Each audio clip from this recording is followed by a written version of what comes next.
The Ayushman Bharat scheme aims to cover 10.7 crore Indian families for up to 5 lakh rupees of health insurance cover per annum. This is going to cover 40% of India's population and is one of the flagship schemes of Prime Minister Narendra Modi. I have with me Dr. Vinod Paul, who has taken this scheme from the inception to a stage where it's about to be launched.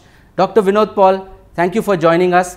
Dr. Paul, how ready are we to launch the scheme on 15th of August as it is being planned, and what's been done and what still remains? Important facets of our preparation are moving on track. This includes above all our engagement with the state governments.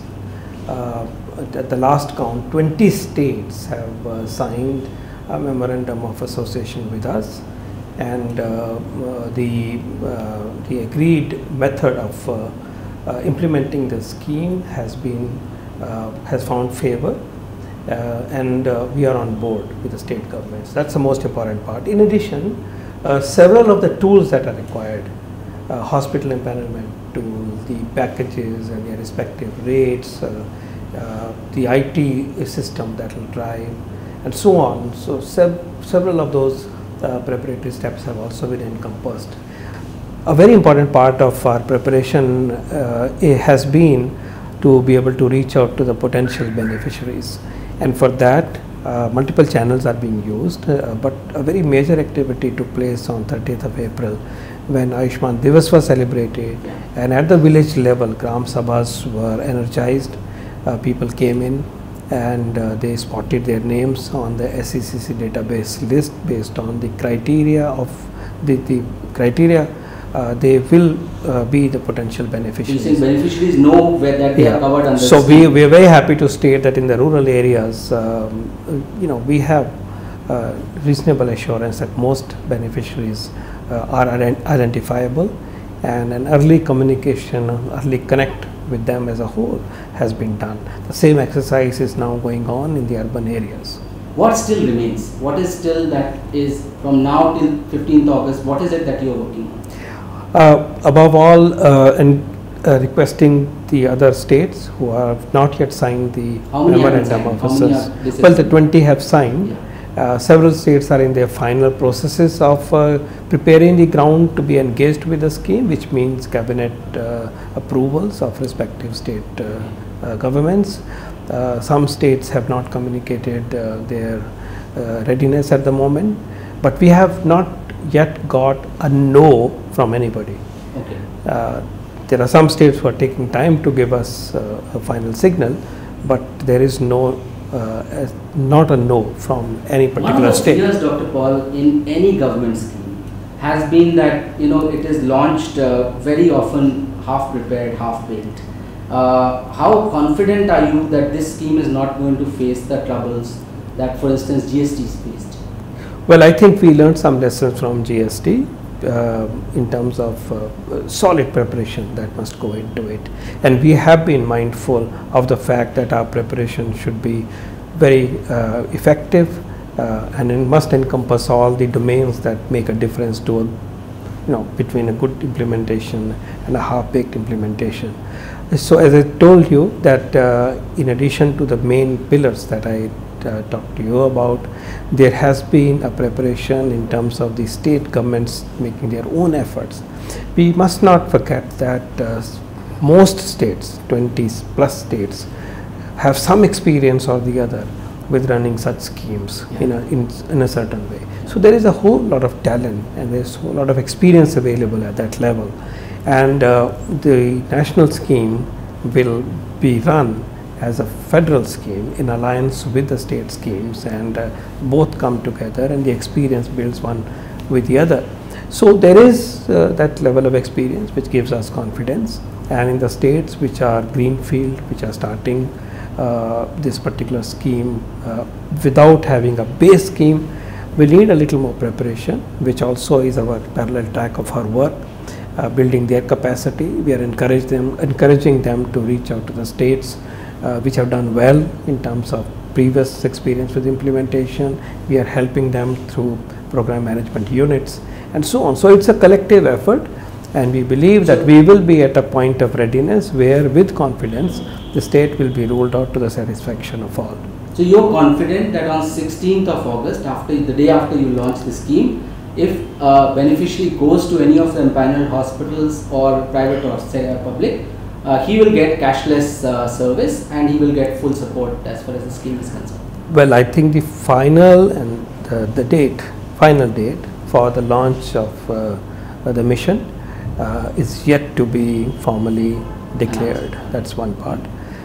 Yes, indeed, the day it is launched, and in the states in which it will be launched on that day, yes, the services will be available. So it's not going to be launched on all the states at once? It is possible that some states may join a bit later, because I told you there are some states in a better state of readiness because of their previous experience with running such schemes and so on, and the readiness on the part of the public as well as the private sector downstream in small cities as well. So there would be some states which are more ready, and so some states will launch first. I think we are still negotiating with them, but there will be a time schedule of sort, but a large part of the country would be on board. Can we say about half of these 20 on the states, day that it is launched? Can we say about half of these or more of these 20 states? It could be well above, more than half. But there will still be states which will not. Which will take a bit longer for their processes to set in, and these are the states where the previous schemes are not there, and therefore there is little more work that needs to be done. Let's come to the most ticklish issue that we've been hearing as far as the private hospitals are concerned, which is about the pricing of the procedures. 1350 procedures that you talked about. Private sector is saying that these procedures are these prices just don't make any sense, and that you've actually offered them less than the CGHS rates, and so they are not viable. And what we hear from the other side is that private sector is holding the government to ransom. So which of these angles is correct? Well, nobody is holding the government to ransom. Private sector is going to play an important part, because this mission assumes and encompasses the concept that services for the specific procedures, care would be provided by a network of public sector hospital as well as empaneled private sector hospital on agreed terms. Sure. And one of those terms would be the standards, the basic criteria that they need to fulfill. They also have to agree to the fact that they will provide the information, provide facilitation for the scheme to be implemented, which means also a welcoming attitude and welcoming practices to satisfy the beneficiaries who will come from a particular strata, and they have to be respected, they have to be embraced, so to say, and so on. And other criteria is that they have to agree to the package rates that are being set. So this is a two-way engagement, and private sector is an integral part of delivering this particular mission. Now we have the package rates which are based on a large amount of work. Firstly, that work was done by the Directorate of Health Services, Government of India, over an extended period of time in preparation with this kind of a scheme, and that work was further refined once the budget announcement happened. Then it is subsequent to this, additional vetting process and validation process took place at Niti Aayog with very active involvement of the Department of Health Research, Government of India. Yeah. And we used the ICMR DHR network at the ground level to get information from tier 2, tier 3 cities. Yes. In parallel, we reached out to another set of experts. We looked at all the studies that are available on costing, which are not many, but we accessed each one of them. We very closely looked at the experience of the various schemes, similar schemes that are already running in several states. Yeah. And we looked at their package rates and so on. We studied CGHS at length and so on.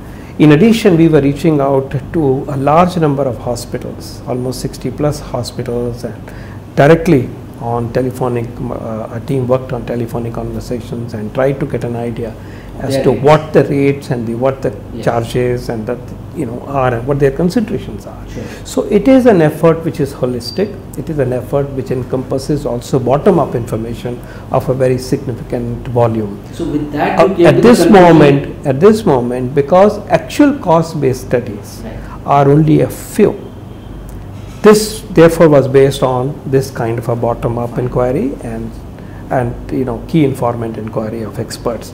Based on this, a judgment was applied on the DGHS rates, which was by itself an intense activity, and say, okay, we place the package rates as such, and these package rates are quite comparable with those that are prevalent already in the state, several states.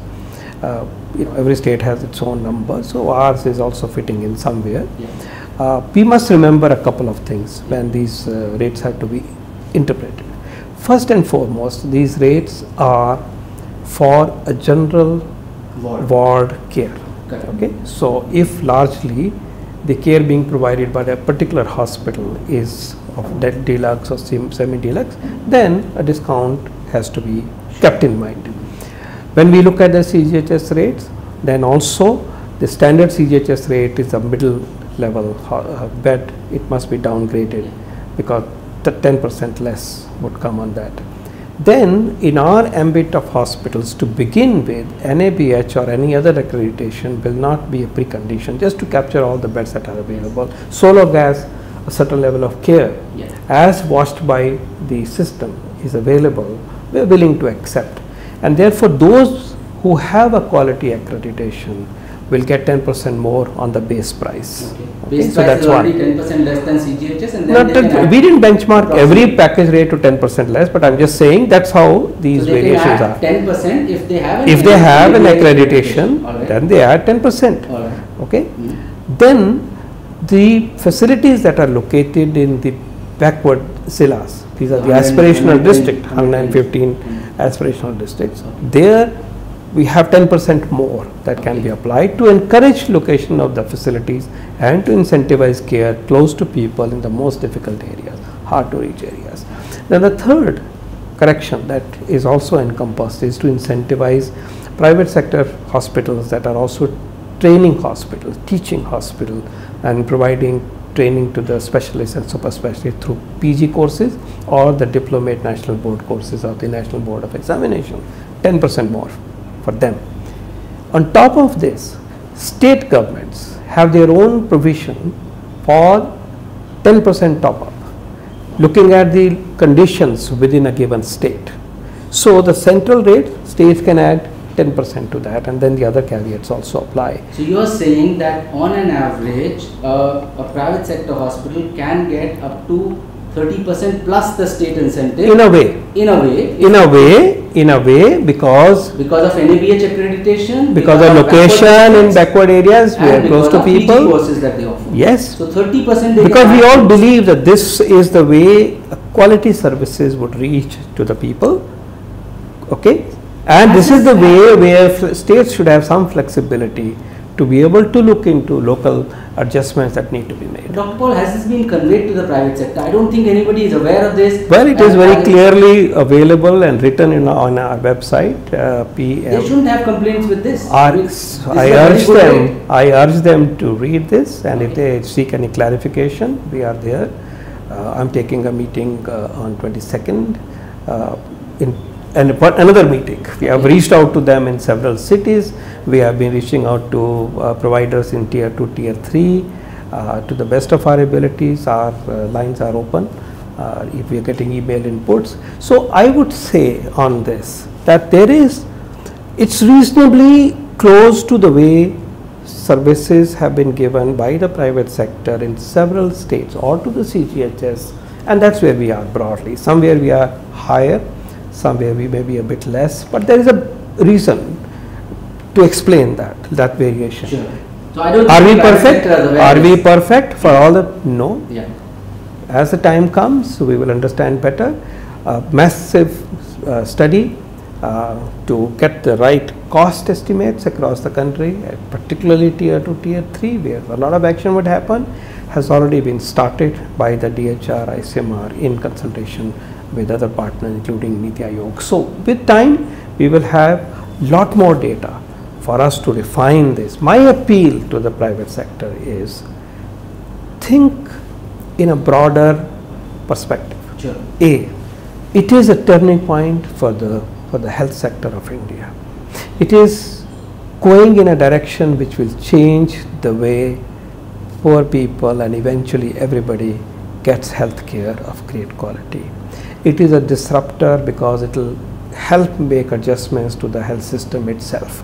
We will have to make our health system aligned to the kind of the expectation of people and the imperatives of this schema. For example, if certain hospital chain is largely working on a relatively modest volume and high return, in this model, when such a large demand will be created and a whole lot of new clientele would now be able to access the secondary and tertiary care, we are moving in the direction of large volume, smaller return, but top line for them and greater profit. So there is a disruption. Yeah. There is disruption for jobs, there is disruption for investments.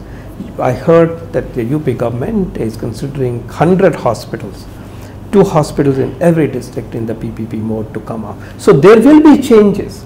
We will change the way we are running the show, the way we are costing, the way we have the business model of our own house. My plea is the following, that such an opportunity to serve the nation on the part of the health sector and the medical profession has not been there for a long time. Look at the volumes, look at the opportunity. Move in that direction, take a little risk, let's move in the direction in the larger spirit of serving the nation. As we move along, the scheme will stabilize, the mission will stabilize, we'll get the methods more and more refined, but it is time to say we care.